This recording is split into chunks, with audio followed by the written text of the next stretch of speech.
അപ്പോൾ രാവിലെ ബ്രേക്ക്ഫാസ്റ്റ് കുറച്ച് ആഡംബരം ആയിക്കോട്ടെ എന്ന് വിചാരിച്ചു. ദോശ, കടലക്കറി, തണ്ണിമത്തൻ ആൻഡ് വെള്ളം, പിന്നെ കുറച്ച് ആപ്പിൾ. അപ്പോൾ ഇതൊക്കെ കഴിച്ചിട്ട് ഇങ്ങനെ ഇരുന്നപ്പോഴാണ് ഒരാൾ വന്നിരിക്കുന്നു.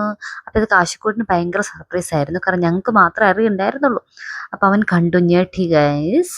അപ്പോൾ അങ്ങനെ അവനുള്ള ചെറിയൊരു സർപ്രൈസ് കുറച്ച് ടോയ്സ് ആണ് കേട്ടോ. അങ്ങനെ അവനത് കൊടുത്തു. അവൻ ഭയങ്കര ഹാപ്പി. വാവ പിന്നെ എന്ത് കൊടുത്താലും അവൻ ഹാപ്പിയാണ്. അതെ, ഞങ്ങൾ അഴീക്കൽ ബീച്ചിലേക്ക് പോവാണ്. എന്തായാലും അവൾ വന്നു. അപ്പോൾ പിന്നെ അഴീക്കൽ ബീച്ചിലൊക്കെ ഒന്ന് പോയി കറങ്ങിയിട്ട് വരാമെന്ന് വിചാരിച്ചു. അപ്പോൾ ഇതാ എല്ലാവരും ഒരുങ്ങി സെറ്റാണ്. പിന്നെ അവളുടെ ബർത്ത്ഡേ ആയതുകൊണ്ട് ഞങ്ങൾ പോണ വഴി ഒരു ടോപ്പ് എടുക്കാനായിട്ട് കയറിയിട്ടുണ്ട്. അപ്പോൾ കൂടുതൽ എനിക്ക് ഒരെണ്ണം എടുത്തു. പിന്നെ അവിടുന്ന് തന്നെ ഡ്രസ്സൊക്കെ മാറി ഞങ്ങൾ ഇറങ്ങി.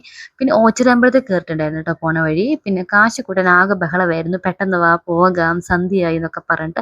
അതുകൊണ്ട് ഞങ്ങൾ അവിടുന്ന് പെട്ടെന്ന് ഇറങ്ങി. പിന്നെ ബീച്ചിലെത്തി. കഴിഞ്ഞ ഒരു തവണ ഞങ്ങൾ ഒരാഴ്ച മുന്നേ ഒന്ന് പോയിട്ടുണ്ടായിരുന്നു. അന്ന് ഇത്രയും തിരക്കില്ല. ഇന്നെന്താണെന്നറിയില്ല, ഭയങ്കര ഒന്നെങ്കിൽ വണ്ടി അല്ലെങ്കിൽ കുതിര, ഇതിലേതിലോർന്ന് അവൻ വേണം.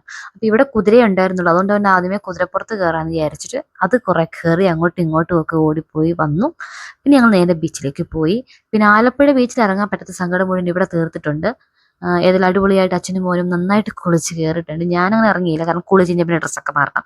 അതുകൊണ്ട് ഞാൻ ഇറങ്ങിയില്ല. അവർ നന്നായി തന്നെ കളിച്ചിട്ടുണ്ട്. പിന്നെ അവർ ഡ്രസ്സ് മാറാൻ പോയ സമയം കൊണ്ട് ഞങ്ങൾ ഒരു ഐസ്ക്രീം അങ്ങോട്ട് കാണാതെ കഴിച്ചു. അങ്ങനെ ഐസ്ക്രീം ഒക്കെ കഴിച്ചു കഴിഞ്ഞ് വന്നപ്പോൾ കാശിക്കൂട്ടൻ ഒട്ടകത്തിന് മുകളിൽ ഒരു റൗണ്ട് ഓടി. അപ്പം എനിക്കൊരാഗ്രഹം, ഞാനും കൂടി ഒന്ന് ഒട്ടകത്തിന് മുകളിൽ കയറാമെന്ന്. പക്ഷെ വേണ്ടായിരുന്നു. എനിക്കതിൽ കയറിയപ്പോൾ മുതൽ എന്തോ എനിക്കങ്ങ് എടുത്ത് ചാടാൻ തോന്നുമായിരുന്നു. ഒട്ടും കംഫർട്ടബിൾ അല്ലായിരുന്നു. എനിക്കത് അത്ര അങ്ങോട്ട് ഇഷ്ടപ്പെട്ടില്ല. പക്ഷെ കാശിക്കൂട്ടൻ ഭയങ്കര കോൺഫിഡൻ്റ് ആയിട്ടാണ് ഇരുന്നത്. എനിക്കറിയില്ല അതെങ്ങനെയാണെന്നുള്ളത്. അതൊക്കെ കഴിഞ്ഞ് ഞങ്ങൾ പിന്നെ അതിലേക്ക് ഒന്ന് കറങ്ങി അടിച്ചു വന്നു. പിന്നെ അവിടുത്തെ കുറച്ച് വടാപ്പാവ് അങ്ങനെയുള്ള ഫുഡ് ഒക്കെ ഞങ്ങൾ ട്രൈ ചെയ്തു.